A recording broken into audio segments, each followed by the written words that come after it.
안녕하십니까. 저는 오늘 저녁 산책에서 후설의 위기의 작품, 위기라고 알려져 있는 36년도의 후기 작품을 포스트 모더니즘적 사유와 하버마스의 어떤 생활 세계로의 회복, 이런 주제를 가지고 강좌를 열려고 합니다. 포스트 모더니즘과 후설이라는 제목이 되겠죠. 후설과 포스트 모더니즘. 사실 정기 후설, 그러니까 이념이라든 논리 연구, 이념, 그 다음에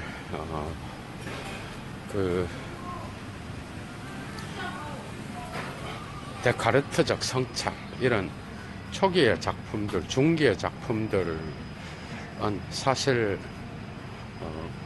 칸트에 제한되어 인식론으로 간주되어서 후설의 현상학이 포스트 모더니즘과 단절되어 있는 그런 성격을 띠게 되죠. 그죠?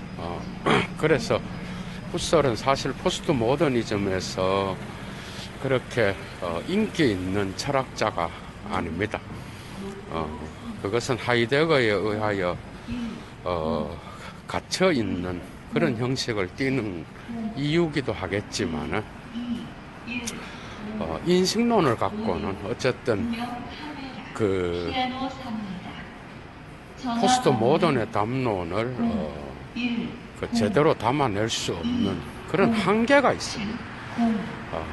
그 이유는 보편성을 전제하는 그런 철학, 그 다음에 보편적 학문을 지향하는 그런 철학은 어쨌든 포스트 모던의 담론과 거리를 둘 수밖에 없는 그런 특성을 갖는데, 그러나 역으로 후설의 전공자라든지 후설 연구자들의 관점에서 볼 때 포스트 모더니즘은 후설에 대한 사유를 너무나 도식화하여서 제대로 파악하지 못했다라고 하는 그런 근거를 제시하고, 또 레비나스라든지 데리다라든지, 그죠? 그리고 다양한 후설의 비판적 고찰을 통하여 포스트 모던을 이야기하는 그러한 자들에 대항하여 후설에 대한 이해가 잘못되었다고 하면서 후설의 전체적인 통찰을 제대로 파악하지 못했다. 심지어는 하이데거조차도 후설에 대한 연구로부터 존재와 시간을 썼는데, 그것이 어떻게 보면은 후설에 대한 업적을 하이데거가 다 가로채서 자기의 명성을 얻었다라고 하는 이러한 주장들로 환원될 수가 있습니다. 그래서 후설은 상당히 뜨거운 감자로서 포스트 모더니즘 담론에서 어쨌든 제외되게 됩니다. 거의 언급하지 않거나 많은 부분에서 사장되고, 심지어 가다머에 의해서조차도 찬밥 신세가 되는, 결국은 많은 것들을 주었음에도 불구하고 특히 해석학에서 의미의 개념을 인식론적인 의미지향의 개념을 소중히 여기있지만은, 그럼에도 불구하고 결국은 그 칸트의 인식론의 큰 틀에서 보면은 갇혀 있다라고 가다모도 진리와 방법 2부에서 언급하고 있습니다. 그렇기 때문에 후설에 대한 오해는 상당히 많은 문제점을 야기하고 있고, 오늘날도 후설 전문가들은 포스트 모더니즘 철학자들의 후설 해석에 대하여 불만을 품고, 그죠? 지금도 거기에 대한 논문들을 계속해서 발표하고 있다고 볼 수 있습니다.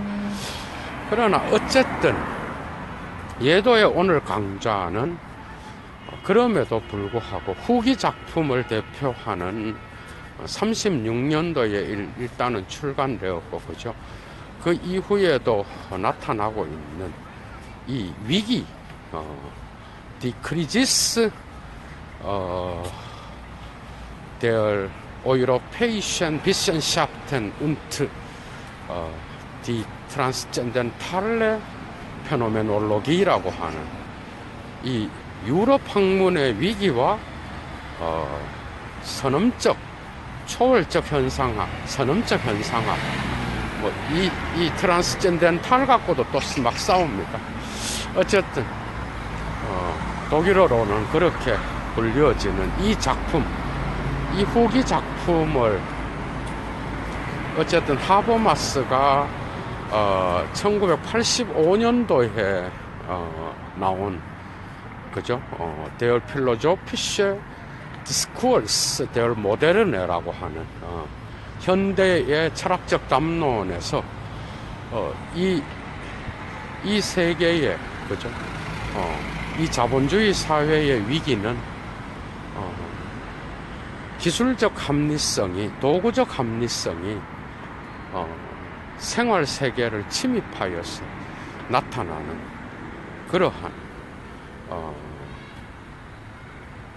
거다. 그래서 인간의 어떤 제대로 된 삶의 세계가 자본주의의 도구적 합리성, 그러니까 경제 원칙에 의해서 효율성을 지배하는 그러한 그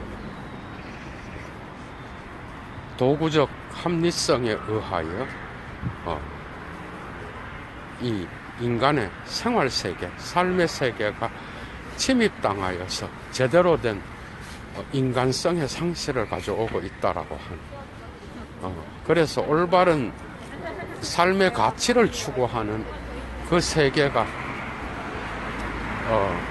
경제적 효율과 생산적 효율, 기술적 합리성에 의하여 파괴되었다라고 진단하면서 이 후설의 후기 작품, 이 위기의 작품이 어쨌든 포스트 모던 담론에서 새롭게 조명되었다라고 볼 수 있습니다. 그래서 후설 역시도 이러한 관점에서 자기의 위기를 이야기하고 있는데, 그 위기는 바로 과학기술 문명, 똑같이 갑니다. 과학기술 문명, 그리고 그것에 의하여 자연과학의 어떤 그러한 과학기술 문명이 근거하고 있는 자연과학의 방법의 개념, 그리고 그 자연과학적 사유가, 그죠? 지배하는 그러한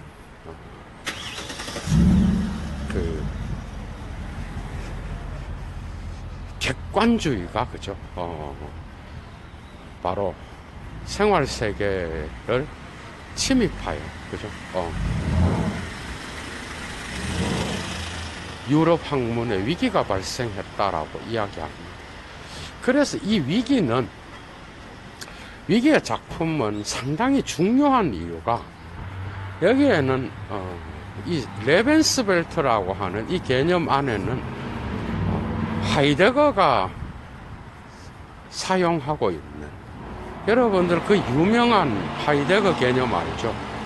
폴 하베, 폴 지히트, 폴 그리프라고 하는 앞서 잡음, 물론 뭐 조금 변형시켜서 하이데거가 다르게 사용하고 있지만 쉽게 말하면 전이해를 구성하고 있는 하이데거 철학에서의 이 개념이 후설에게서 나타나고 있어요. 특히 이 위기의 작품에서.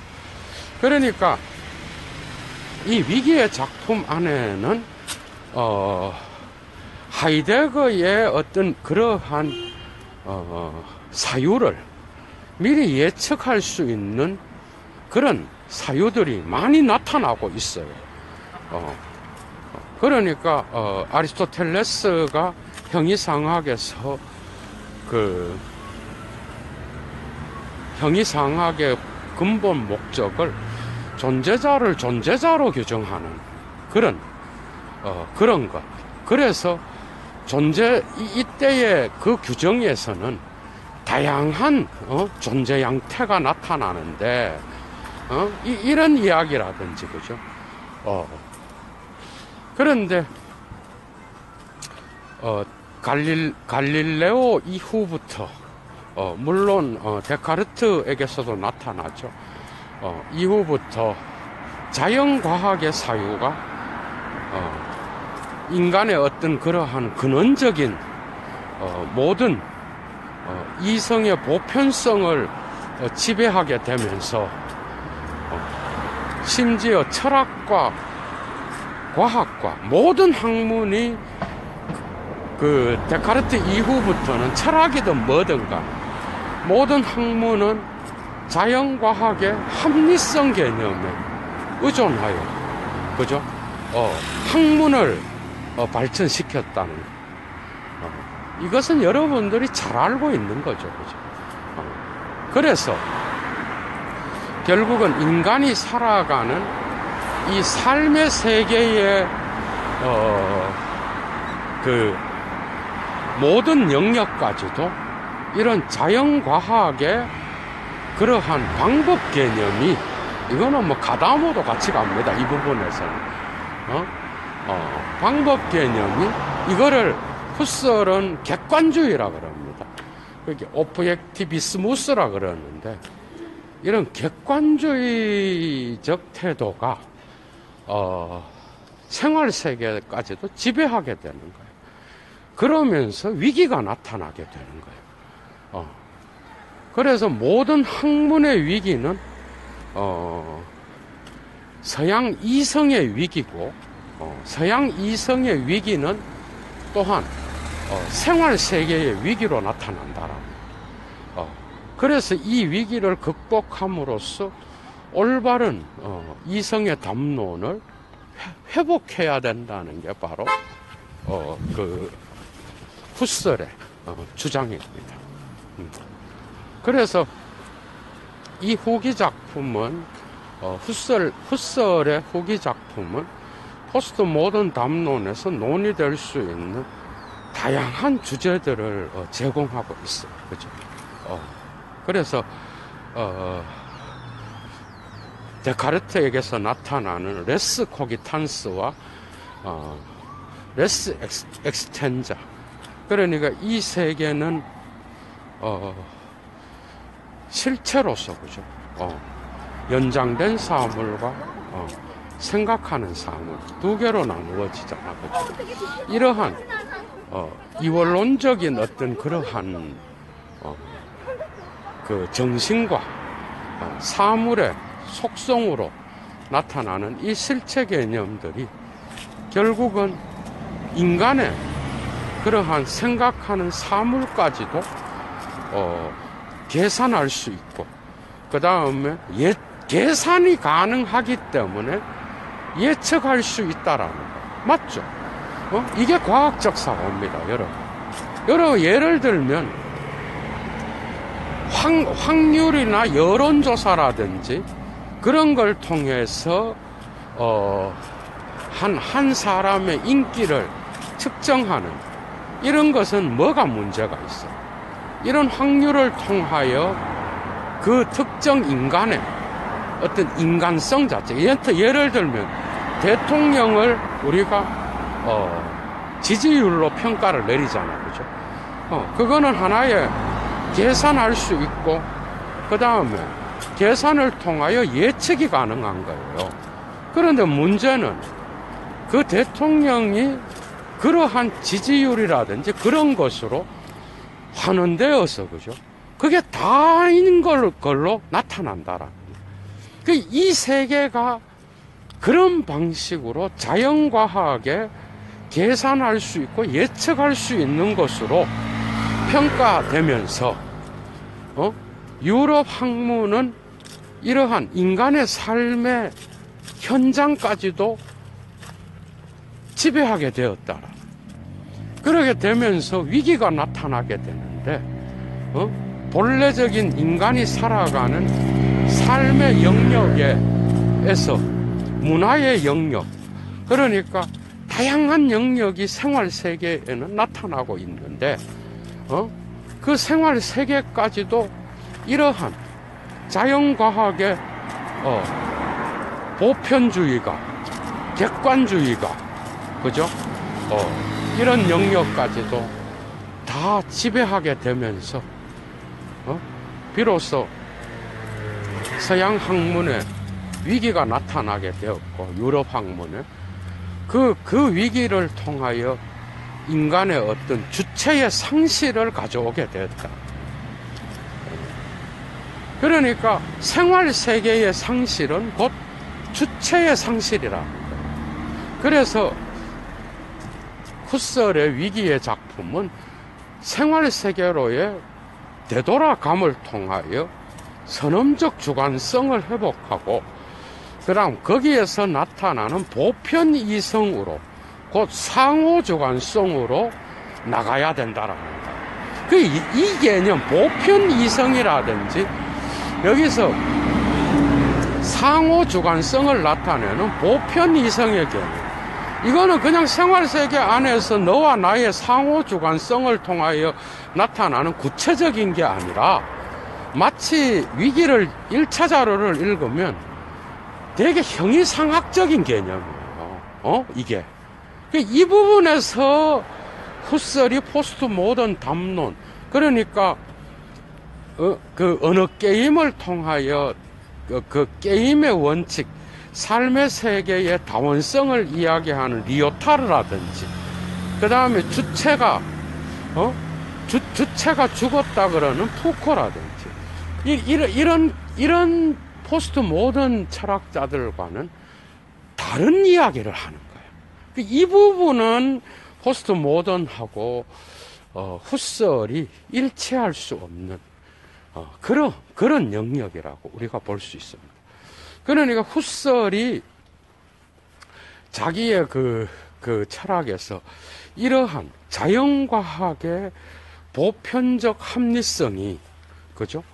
그 다음에 방법주의라든지 또 객관주의라든지 이런 거, 모든 사물을 객관적으로 계산할 수 있고 인식할 수 있는 그런 자연과학의 방법들, 이런 것들의 문제점을 생활세계를 이야기함으로써 위기로 진단하고, 거기에서 나타나는 서양 이성의 어떤 문제점을 다시 회복하고 비판을 통하여, 이 부분은 포스트 모던과 같이 갈 수 있는 거예요.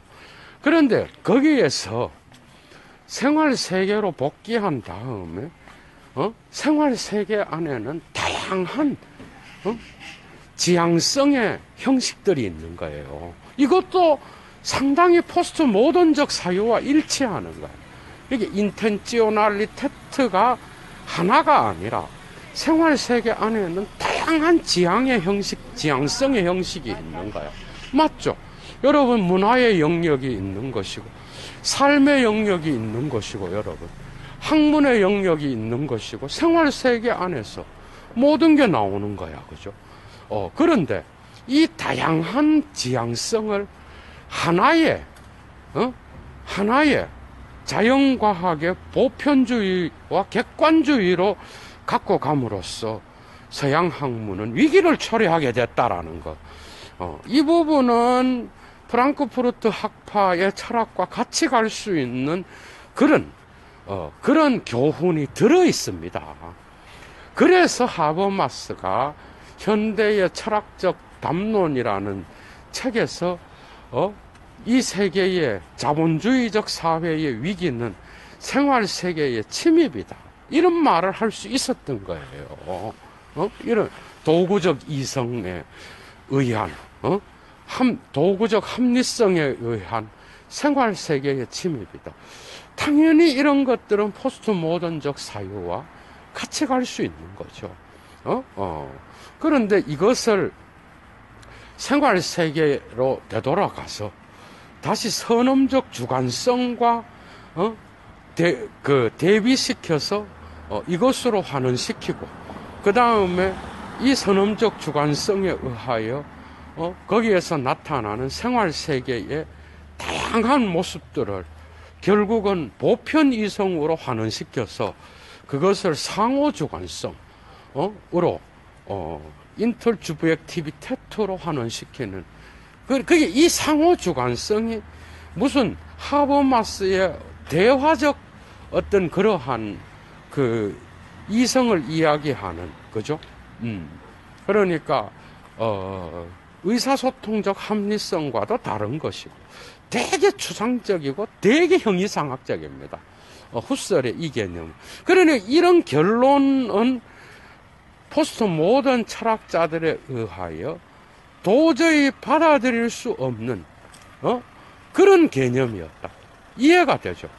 그래서 후설은 이 위기라고 하는 이 후기 작품에서도 포스트 모더니즘의 절반은 동의가 되지만은 이러한 보편 이성 개념이라든지 상호 주관성을 보편 이성으로 갖고 간다든지, 그 다음에 이러한 다양한 생활 세계의 지향성의 형식들을 선험적 주관성과 연결시킨다든지, 이런 것들은 도저히 받아들일 수 없는 포스트 모던 담론과의 어떤 그 불일치를 연상시키는 개념들이었다는 거죠.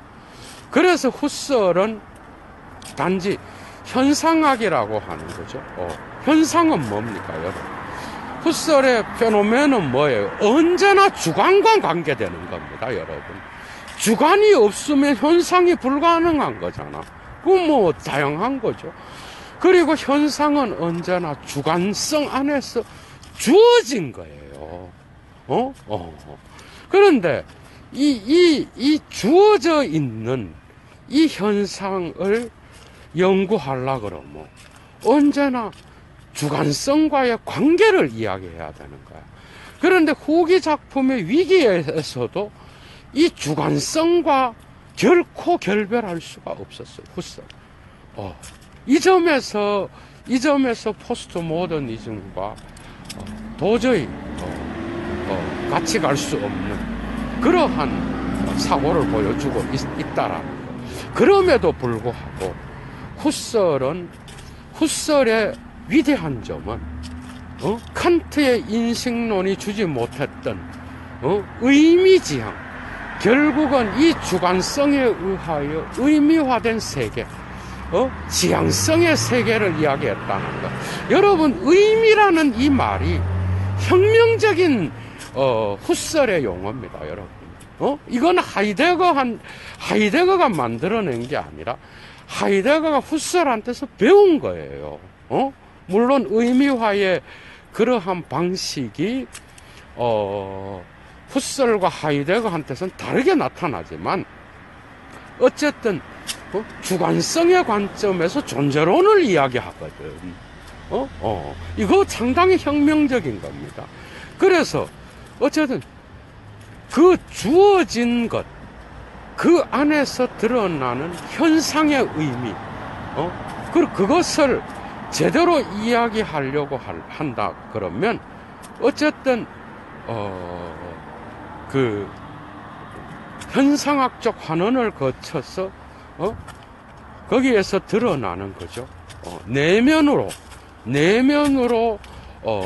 주어진 것을 향하여 내면으로 통찰을 해야 됩니다. 그래서 초기 작품이 이렇게 갔다 그러면 후기 작품은 생활세계로서 존재론을 이야기하는 거예요, 결국은. 그런데 이게 결국은 선험적 주관성을 통하여 이러한 위기를 극복할 수 있는 거를 이 주관성에 근거하고 상호 주관성에 근거하여 보편인성으로 나간다면, 이 부분은 어떤 포스트 모던 철학자한테서도 받아들여질 수 없는 이론이었습니다. 그럼에도 불구하고 어쨌든 후설이 생활세계로 복귀를 통하여 레벤스벨트 안에서 다양한 지향성의 형식들을 이야기하고, 이 생활 세계는 결코 학문의 세계보다 앞선다라는 거, 여러분. 그러니까 전논리적 아프리오리라고 표현합니다. 논리 이전의 선언이 바로 생활 세계라는 거예요. 그러니까 결국 모든 학문은 이 생활 세계로부터 나온다라고 봤다라는 거예요. 이거는 아주 혁명적인 거죠. 이 부분은 후설이 포스트 모더니즘에게 많은 교훈을 줄 수 있는 그런 거였고, 그래서 하버마스는 후설의 개념인 레벤스벨트의 개념을 차용할 수 있었던 거예요. 여도가 볼 때는 충분히 가능한 그런 이론이라고 볼 수 있습니다. 그래서 여러분들 그리스어에서 독사라는 개념 알죠? 독사. 여러분, 독사가 뭐야? 억견이라는 거예요. 여러분들 독사가 억견인데 이러한 억견은 뭐야? 논리와 반대된다라는 뜻이었어, 원래는. 그리스 철학에서. 그래서 이 억견이라는 독사의 개념을 후설이 생활 세계에 갖고 오는 거예요. 그래서 생활 세계는 억견의 세계라. 맞죠? 생활 세계, 여러분들 삶의 세계가 논리로 모든 것들이 붙잡힐 수 있는 게 아니잖아요. 논리, 여러분들이 학문의 논리로 삶의 세계에 적용시키는 미친 인간이 어디 있어요? 그러니까 이 논리를 추구하는 특정 분야의 교수들조차도 자기 삶은 그렇게 논리적으로 안 된다는 것을 누구보다 알고 있는 거죠. 그래서 이 후설이 이런 자연과학과 수학을 공부한 자로서 결국 말년에 이러한 생활 세계를 발견하고, 이러한 인간이 살아가는 이 세계는 결국 수학하고는 다르다라는 것을 이야기하는 이 엄청난 사건은, 그죠? 많은 포스트 모더니즘에게도 많은 교훈을 주었습니다. 이게 내가 볼 때는 이 사고가 존재와 시간을 하이데거가 이게 완전히 이걸 인식론을 존재론으로 뒤집는 것까지는 모르겠는데, 어쨌든 이 사고는 하이데거에게 엄청난 영향을 준 것으로 파악되고 있습니다. 그게 하이데거의 사유의 전체 다는 결코 아니겠지만, 어쨌든, 여러분, 맞죠? 그래서 하이데거는 배려의 세계로부터 출발하는 거예요. 자기의 철학은. 그게 세계 내 존재로부터 출발하는 거잖아. 그죠? 그래서 후설은, 이러한 갈릴레오로부터, 또 철학에서는 누구로부터예요? 철학에서는 데카르트로부터 이 세계를 수학으로 보는, 계산할 수 있는 것으로 봐서 이 세계를 자연과학의 도구로서, 그죠? 파악하는 그런 세계를 자연의 수학화, 세계의 수학화, 마테마티지롱 데얼 나투얼이라고, 자연의 수학화의 이 세계가 나중에는 생활 세계를 침입하여서, 그죠? 학문의 위기를 만들어내고 결국은 인간성의 위기를 갖고 왔던 이런 문제점들을 그 유명한 명제, 그죠? 근대의 학문을 자연의 수학화, 세계의 수학화로 규정했던 이 후설의 이 후기의 위기라는 이 작품은 정말 위대한 것을 가르쳐주고 있다라는 거죠, 여러분. 그래서 그 위기는 결국 삶의 다원성, 여러분. 삶은 다원성을 이야기하잖아. 후설은 이 책에서 정확하게 생활 세계의 플루랄리테트라는 이 단어를 직접 쓰는 건 아니라고. 그러나 지향성의 다원성을 이야기하거든요. 그러니까 생활 세계 안에는 삶의 다원성이 있는 거라고. 그 다원적인 이 세계를 단 하나의 자연과학의 방법의 개념, 자연과학의 객관주의의 개념을 가지고 이 모든 삶의 다원성, 생활세계의 다원성을 억압했던 이 유럽 학문은 위기를 가져올 수밖에 없었다. 그래서 우리는 생활세계로 돌아가서 그 다원성에 맞는 그러한 선험적 주관성의 영역과 더불어서, 여러분 왜 생활세계를 후설이 선험적 주관성과 연결시키겠어? 초월적 주관성과. 뭔 말인가 하면은요, 의미지향의 세계는 아무리 그 지향성이 다양하게 나타나는 그러한 생활세계라 하더라도 그 생활세계가 의미지향이 되려 그러면 언제나 주관성의 영역과 함께 사유해야 되는 거예요. 맞죠? 하이데거는 이것을 이 세계 내의 존재를 먼저 이야기한 다음에 그 다음에 의미지향으로 나간다고. 여러분, 이 강좌가 이래서 여러분 봐봐, 맞잖아요. 세계 내 존재 언제나 결코 의미지향을 얘기하지 않아. 응? 이 점에서 후설과 다른 거예요. 세계 내 존재를 한참 이야기하다 나중에 이 토대 위에서 우리는 언제나 의미지향을 한다는 거거든. 그러니까 이게 후설 전문가들한테서는 이 하이데거가 이 후설의 후기 이 자료들을 미리 받고 존재와 시간을 서술했다라고 이야기할 수 있는 거예요. 그럼에도 불구하고 후설과 하이데거는 같을 수가 없습니다. 그 존재 의미는 결코 바깥에서 나오는 거라고 봤거든요. 대가리 아니라 언제나 대가리를 규정하는, 인식을 규정하는 존재론의 영역에 그 존재의 역사성으로부터 나온다고 봤단 말이에요. 이렇게까지는 나가지 않았다는 거죠.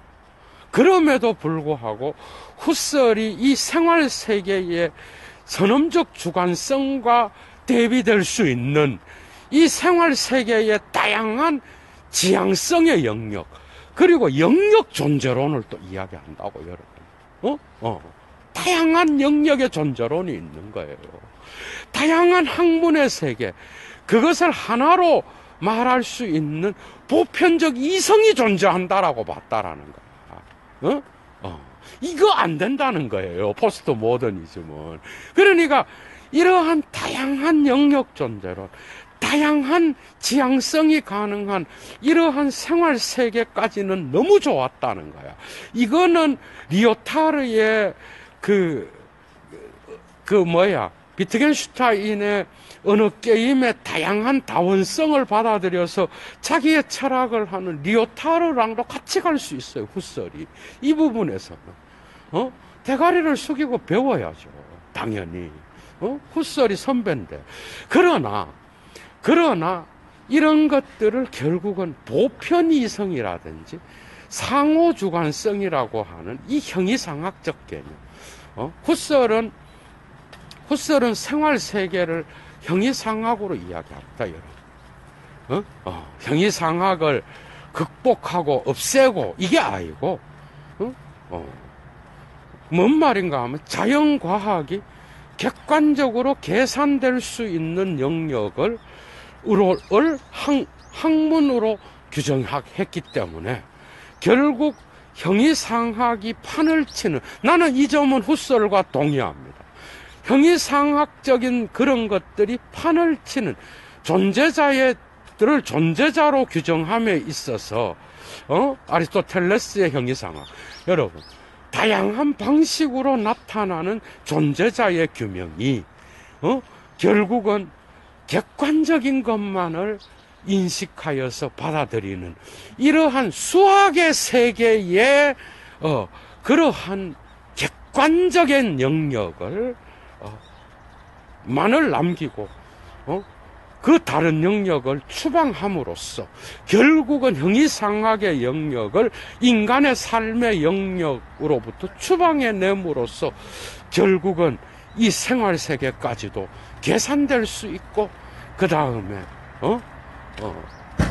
그 다음에 예측 가능한 세계로 근대의 세계가 과학의 기술 문명이 만들었다는 것, 이거는 결국은 인간의 삶의 영역을 위기로 몰아가는 그러한 계기로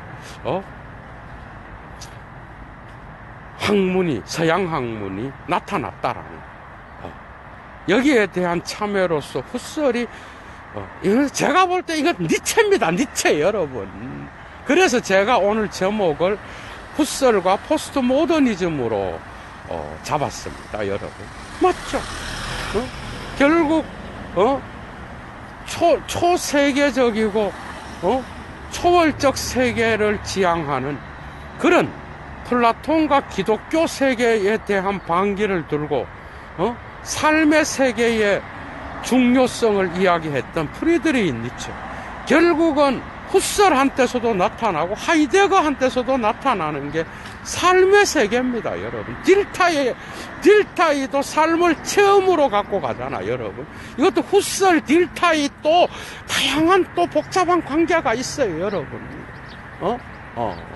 후설이 딜타이한테 체험이란 개념을 알려주잖아. 여러분 그죠? 참 배울 게 너무 많습니다. 그래서 이 삶의 세계, 이 삶의 세계는 결코 계산될 수 없는 게 얼마나 많아요. 여러분들의 감정이나 여러분들이 아침에 화장실에 가서 똥을 싸도 여러분들 그게 논리적으로 설명이 다 되는 거예요. 여러분들의 감정이 아침에 일어나서 자연을 바라보고 느끼는 그 감정들이 자연과학의 객관주의로 그런 것들이 다 설명이 될 수 있어. 그런 것들이 없는 인간이 로봇이지 기계지 그게 인간이에요. 여러분 근대의 인간은 그런 인간이었다는 거야. 미셀 푸코도 그래서 뭐라 그래? 근대의 인간은 죽은 인간이라는 거거든. 여러분 맞죠? 여러분들 예술 작품을 하나만 봐도, 여러분들이 시집을 읽어도 그리고 여러분들이 삶에서 느끼는 다양한 감정들을 여러분들이 조금만 생각해 봐도 결코 객관적 이성에 의하여 계산될 수 있는 것들이 하나도 없습니다. 여러분들이 타자를 만나는 이 삶의 세계 안에서 타자와의 관계 안에서 대화를 하든 어떤 감정을 통하여 서로를 느끼든 뭘 하든 간에 여러분들은 결코 객관적 과학주의나 객관적 논리주의나 그 다음에 객관적 보편주의나 이 모든 오브젝티비스무스로 객관주의로 환원될 수 없다라는 거예요. 그래서 여러분들 얼마나 문화의 형식이 다양해. 생활세계를 지배하는 문화의 형식, 모든 학문의 그죠? 근원으로서 나타나는 선험적 영역으로서의 생활세계. 정말 멋진 표현이죠. 그리고 억견의 세계, 여러분. 결코 논리가 지배하지 않는 이 억견의 세계. 그렇기 때문에 주관주의적인 상대주의가 판을 치는 주관적 상대주의, 여러분. 후설이 이야기합니다. 주프젝티베 렐라티비스무스라고. 그 모든 이런 영역들이 어떻게 그러한 학문의 자연과학적 객관주의에 의해서 희생될 수 있겠냐 말이에요. 오히려 학문이 이 생활세계를 만들어내는 게 아니라 이 후설의 용어를 예도가 이제는 이야기합니다. 생활세계로부터 학문이 나온다라고 봤다라는 거예요. 여러분 이 다양한 삶에서 여러분 한번 생각해봐. 과학자들이 그 많은 것들을 연구하는데 다 자기 삶으로부터 나가는 거예요. 맞죠? 아무리 생각해도 성경이 가르쳐주는 이 지구가 중심이고 태양이 돌고 이게 아닌 것 같거든. 아무리 생각을 해도 여행을 해봐도 삶에서 이렇게 봐도 이 지구가 뭔가 움직이는 것 같거든, 여러분. 그 모든 것들. 그래서 자연세계 안에서 인과적으로 원인이 있으면 결과가 있고, 여러분 이게 역사주의가 이걸 집어넣은 거예요. 역사주의가. 역사에는 원인이 있고 결과가 있고. 그 니체가 그러잖아. 미친 소리 하지 말으라고. 역사에 무슨 그런 게 있냐고. 원인이 있고 결과. 그래서 그 원인으로부터 결과를 추론해 갖고 역사는 이렇게 갈 것이다. 이게 바로 역사 속에 수학을 집어넣어서 계산하는 겁니다, 여러분. 하나의 어떤 것들을 추론할 때에 방법으로 사용될 수는 있겠죠. 그걸 거부하는 게 아니에요. 그러나 역사는 결코 그런 것에 의하여 설명될 수 있는 게 결코 아니라는 이야기를 하는 거예요. 전부 다가. 맞잖아요.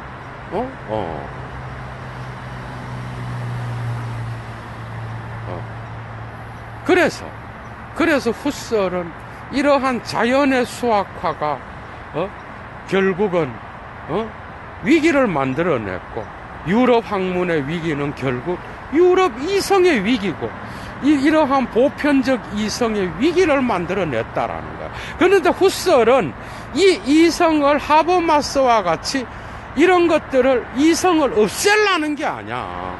이 이성의 올바른 사용을 하기 위해서는 우리가 생활세계로 복귀해야 된다라고 이야기하는 거예요, 여러분. 이해가 되죠?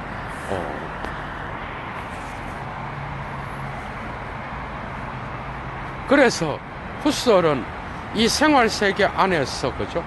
다양한, 그러한 학문의 어떤 영역이 나타날 수 있는 그러한, 토대로서, 그죠? 선험적 영역이라고 봤던, 아프리오리라고 표현하고 있습니다, 여러분. 이 선험적 영역 안에서 모든 학문의 지평적 다양성이 나타나고, 그래서 여기서 비로소 후설은 지평이란 말들을 많이 사용합니다, 여러분. 다양한 지평들. 그런데 문제는 이런 것들을, 것 다양성들을 하나로 통일할 수 있는 선험적 주관성을 이야기하고, 여러분, 이런 것들의 다양한 그런 것들을 또 통일할 수 있는 보편적 이성, 그게 바로 상호 주관성의 영역이라. 왜? 그 다양한 영역은 또 다른 주관성에 의하여 설명되기 때문에. 그래서 이 상호 주관성은 하버마스의 어떤 그 의사소통적 합리성과 같이 대화를 하는, 타자와의 대화를 이야기하는 그런 게 아닌 것으로 여러분들이 봐야 된다. 여기에 비극이 있는 거예요, 후설에. 결국은 형이상학으로 다시 돌아가 버려요. 보편성을 이야기하면서. 그러면서 이 다양한 생활세계의 영역을 결국은 자기 자신의 초월적 현상학으로 환원시키는 이 부분에서 도저히 포스트 모던 철학자들이 동의할 수 없는 방식으로 나갔다라는 거. 이 점에서 후설은 절반의 교훈을 주었음에도 불구하고 하이데거와 같이 포스트 모던 담론에서 홈런을 칠 수 없었다라는 겁니다. 좀 더 니체의 가르침에 훨씬 더 많은 것들을 부여한 것이 바로 하이데거가 해석의 개념입니다, 여러분. 해석의 개념. 그럼에도 불구하고 하이데거는 후설로부터 이 생활세계의 영역을 이야기할 때에 많은 것들을 배웠습니다, 여러분들. 후설이 그러거든. 과학의 영역과는 다르다. 과학의 영역에서는 앞서 본다는 것이 없다, 여러분. 앞서 본다, 여러분. 폴지스트라 그러죠, 독일어. 폴젠. 앞서 본다라는 것. 우리는 생활 세계에서 우리가 사물을 볼 때에는 자연과학의 사물을 보는 것과 같이 보지 않는다. 생활 세계에서 보면 언제나 앞서 봄을 갖고 있으며, 그 앞서 봄은 이 학문적인 논리의 영역을 앞서 있다라는 걸 강조하는 거예요. 그러니까 학문으로 삶을 규정하려 그러면 문제가 이 앞서 보는 거를 학문은 못 본다는 거야, 여러분. 그래서 여러분들이 알아야 되는 게, 되게 학문적이고 논리적인 인간이 왕따를 당하는 이유가, 삶의 영역은 그 학문의 논리하고는 완전 다른 영역이라고, 여러분. 이해가 돼요? 그 다른 영역을 학문의 영역으로 환원시키려고 그러니까 항상 문제가 나타났던 겁니다. 그런데 물론 후설은 엄청나게 복잡한 다양한 이야기들을 하고 있어요. 1차 자료에서는. 그죠? 그 전 논리 이전에 선엄의 영역, 아프리오리의 영역, 이 말은 모든 학문에 앞서 있는 그 세계, 그게 바로 우리가 살고 있는 일상의 세계라는 거예요, 여러분.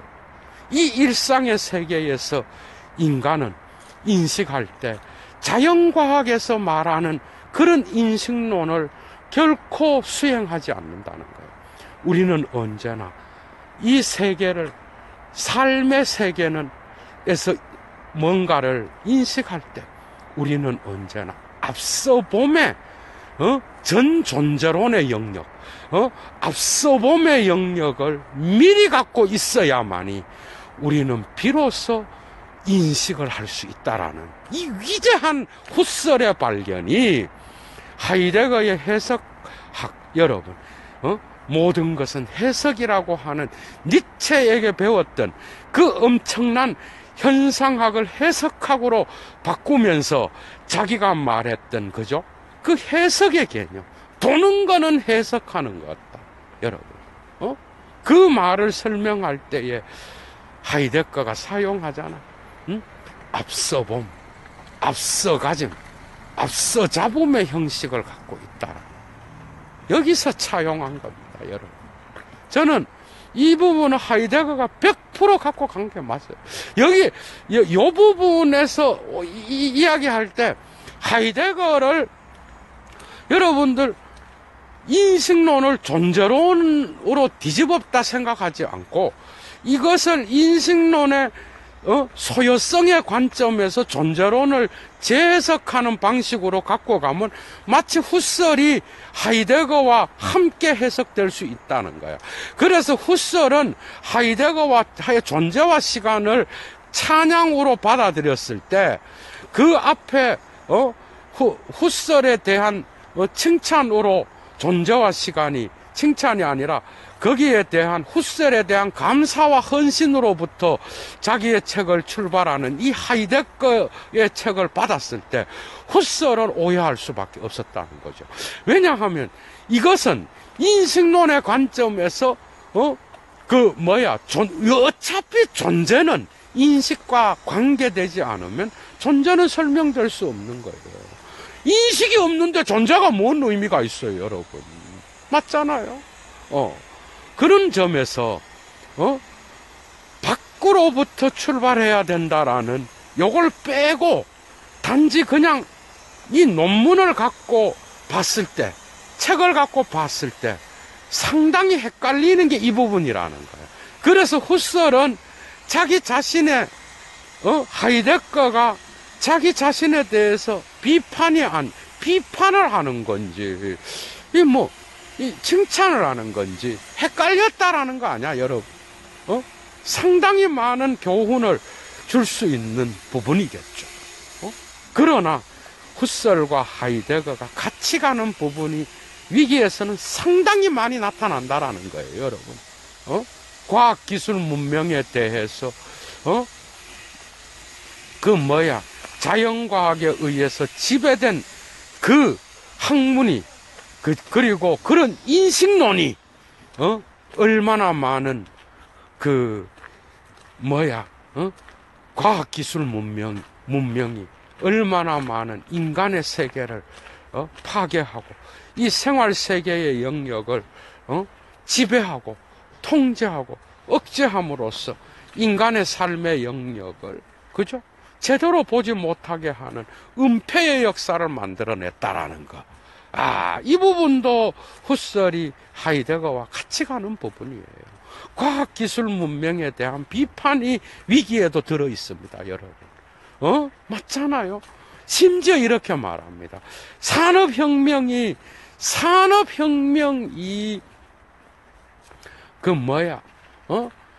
이러한 사유를 만들어낸 게 아니라 이런 자연과학적 사고가 자연과학으로부터 나오는 사물을 계산할 수 있는 것으로 보는 이것이 인간의 인식 주체까지도 지배함으로써 주체의 상실을 가져왔고, 그 주체의 상실은 결국 인간성의 상실과 생활세계의 상실로 귀결되었다라고 하는 이 진단이 결국은 후설의 이런 모든 것들이, 그죠? 하이데거가 말했던 그 과학기술 문명에 대한 비판과 함께 가고 있다라는 겁니다, 여러분. 얼마나 많은 교훈을 주는 책이 바로, 그래서 이 위기는 결국은 자연과학에 대한 반성, 그리고 생활세계에 대한 회복을 단순하게 이야기한다라고 볼 수가 있겠죠. 그럼에도 불구하고 그 복잡한 철학적 토론에서, 그죠? 후설이 그 마지막에 상호 주관성을 이야기하고 그 영역들을 함께 고민하는, 그래서 마치 생활세계의 다원성을 이야기하는 것, 이것까지는 매우 좋았지만은, 그러나 이것을 하나의 보편적 이성, 그리고 선험적 주관성의 영역, 그리고 이 안에서 나타나는 상호 주관성을 이야기하다가 갑자기 보편적 이성으로 나가서 형이상학으로 통일시키려고 하는 그 시도는 상당히 형이상학적이라고 하는, 이 점에 대해서 많은 포스트 모던 담론가들은 결코 동의할 수 없었다라는 거, 여러분 꼭 기억하시기 바랍니다. 할 얘기가 너무 많아요. 내가 이거를 후설과 포스트 모더니즘을 이걸 바로 하나로 끝낼 수가 없을 것 같아요, 여러분. 왜냐하면 주관성의 개념을 어떻게 상호 주관성으로 갖고 가서 보편 이성으로 연결되고 생활세계의 그 다층적 측면들을 설명해야 되고 할 게 너무 많아요. 예도가 오늘 다 하지 못했습니다, 여러분. 그래서 1로 만들어서 2로 또 나갈지 그건 모르겠어. 어쨌든 후설과 하이데거, 후설과 포스트 모더니즘 좀 얘기하다가 하이데거와의 관계를 얘기하려니 얼마나 할 얘기가 많겠어요, 여러분. 안 그래요? 그래서 이러한 전 논리적, 전 학문적 영역으로서의 이 생활세계는, 그죠? 앞서가짐의 인식을 갖고 있다. 여러분들의 이 삶의 영역은 결코 앞서 봄을 전제하지 않고는 생활세계의 영역에서 인식이 불가능합니다, 여러분. 맞죠? 여러분들이 보는 게 다 앞서가짐의 특성을 갖고 있는 거예요. 여러분들이 본 것은 전부 다가 앞서 봄을 갖고 있는 거야. 그런데 학문은 이 앞서 봄을 인정하지 않습니다. 왜? 모든 것을 법칙으로 만들기 때문에. 모든 우연적인 봄을, 필연적인 봄으로 만들어야 학문이 되거든.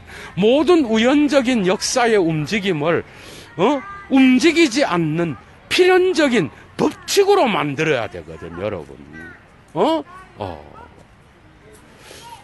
그래서 이 부분이 너무나 인상적이라서 하이데거가 이 용어들을 전이해를 구성하는 앞서 봄, 앞서 가짐, 앞서 잡음의 이 개념은 후설의 이 생활 세계의 개념에서 선엄성을 이야기하고, 그죠?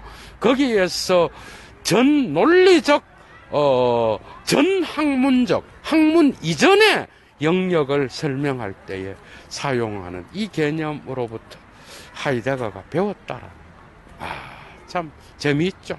시간 관계상 다음에 하겠습니다, 여러분. 좋은 하루 되시고요. 오늘 두 번째, 언젠가 후설과 포스트 모더니즘 두 번째 강좌를 또 하겠습니다. 좋은 저녁 되십시오. 추스.